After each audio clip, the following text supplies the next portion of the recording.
Everyone is ecstatic. The kids even surprised us by decorating the baby's room for us. They even paid for it themselves using their saved paychecks. The only thing preventing Vanessa from adopting Kendall was Cass guilt-tripping her into not asking. And even though Cass has essentially been a deadbeat for the past few years and hasn't even invited Kendall out to visit her for 5 years, it would be breaking her heart to let another woman replace her. Speaking of Cass, neither her or her family has bothered to even reach out for the past few years. Her parents haven't done anything besides send an Old Navy gift card at Christmas and birthdays for years. The only time they messaged her over the past 10 years was to shame her for not having a quince. My daughter never felt in touch with her Spanish roots due to her family never being around to teach it to her. So despite me and Vanessa offering to host one, she refused because she didn't feel it was important. Cass's parents messaged her, calling her a sick little traitor to her culture and that she doesn't deserve her mom or their family if she could turn her back to her own kind. Once again they caused my baby to spend her whole birthday night crying. Recently I got a call from an unknown number, and it was Cass. She called to tell me she was at the house and the new owners told her I had moved years ago, so after years she called me to ask why I sold our home. I asked her how she even got my number and why she felt it was her place to be upset I sold a house she hadn't had anything to do with for years. She said it wasn't important and that she needed to meet me privately to talk.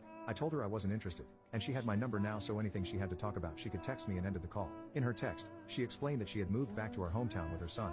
I guess she got knocked up by one of her hookups at some point. She had been dumped by her last boyfriend a year ago and was no longer able to find dates and realized she was no longer happy in Hawaii. She was working a miserable job at the resort where we ended our marriage and realized her time was up, and she needed to settle down. She said she had never forgotten our love and always knew I was the one at the end of the day, that if I would have her she would move in tomorrow or a month or even 16 years if that was what it took. She wanted our life and family back and to add her son to that family, and she would love to meet at a restaurant with our daughter or alone, and it was up to me. She even called me by a nickname she used to call me during our relationship, a nickname I used to love but now made me want to gag. I shut that down and told her I was happily married and expecting a new baby who would never get back together with her, and if my daughter wanted to rebuild their relationship, that would be her decision. I would have no part in it. Ever since, she has been spam texting me, Vanessa, and Kendall. She keeps telling Vanessa that she can have me back in a day, that I was her first and one and only true love, and it's a joke to think that I wouldn't take her back if we met face to face, and her and her kids should just move out before they get hurt and clean way for ops true family to take our rightful place in our new home. She's texting my daughter all the things she's planning for our new family home, to ask if the hussy and her kid are gone yet, sending her money and sending her pictures of all the clothes she's bought her for along with.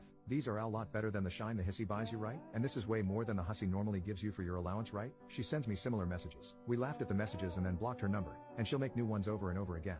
I thankfully haven't gotten anything from her family, but I know she's staying with them, so I have my guard up. I can tell this is starting to get to my wife and daughter. Kendall has expressed that she's seen Vanessa crying a lot, which is worrying as she's a high-risk pregnancy due to an autoimmune condition, and that she is nervous walking home from work as her mom keeps offering to pick her up often an hour or two before her shift ends despite her not telling her work schedule. She's worried she's been stalking her. We are all stressed to the